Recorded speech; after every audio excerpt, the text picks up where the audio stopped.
Senator Huffman's been a senator how many years now? 12 years, Senator? And you've been a big help to us during some of the issues that we faced in previous sessions, particularly on Sunset last time. So we appreciate that. So I'm going to let you say a few words about your viewpoints on the upcoming session and what you expect to see. Well, thank you very much for letting me speak to you this evening. Of course, I'm sorry I'm not, having a glass of wine with you in a little more social, cordial setting. I think we all miss that desperately, right?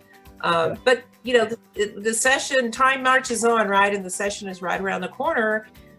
So we have to balance. Of course, the Constitution requires that the session be open, right? And that the public have access, and it's critically important that the public talk to us and let us know their feelings, whether it be advocacy groups, associations, individuals. Everybody has a right to be heard, and we only meet every 2 years, so it's even more critical.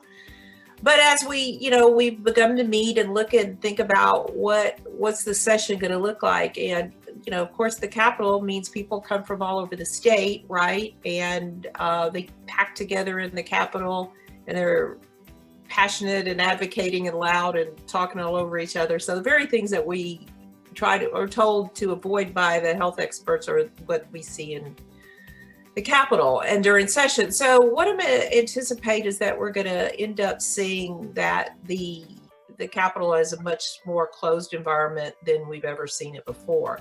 What that's going to look like exactly, I don't know. I would anticipate that the public access will definitely be limited as far as the number of people who would be allowed in on any given day. So both galleries, and of course I'm speaking for what I know about the Senate. I don't really know what the House is doing, though I think we're going to work very closely and be on the same page on this.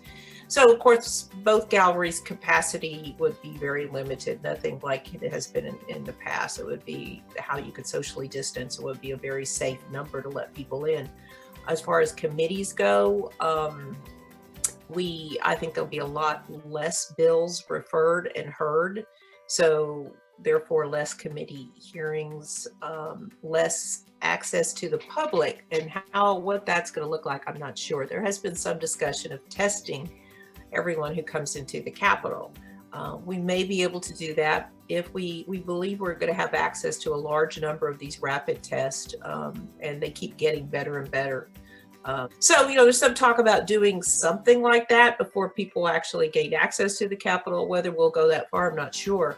But it's very important that everyone be treated the same, whether you be there for an advocacy group or whether you be an individual citizen. So it's going to be difficult. It won't look like anything we've ever seen before. I think the socialization and the get-togethers that many of the groups have in the evenings after session will be limited. We're there for a short period of time. We have very important business to take care of. We have to pass a budget. I'm the chair of the redistricting committee. We have to draw new lines. I can't get sick. So, we all have a responsibility to take care of ourselves and to make sure that we're healthy and can do the work that we have to do in a very limited amount of time.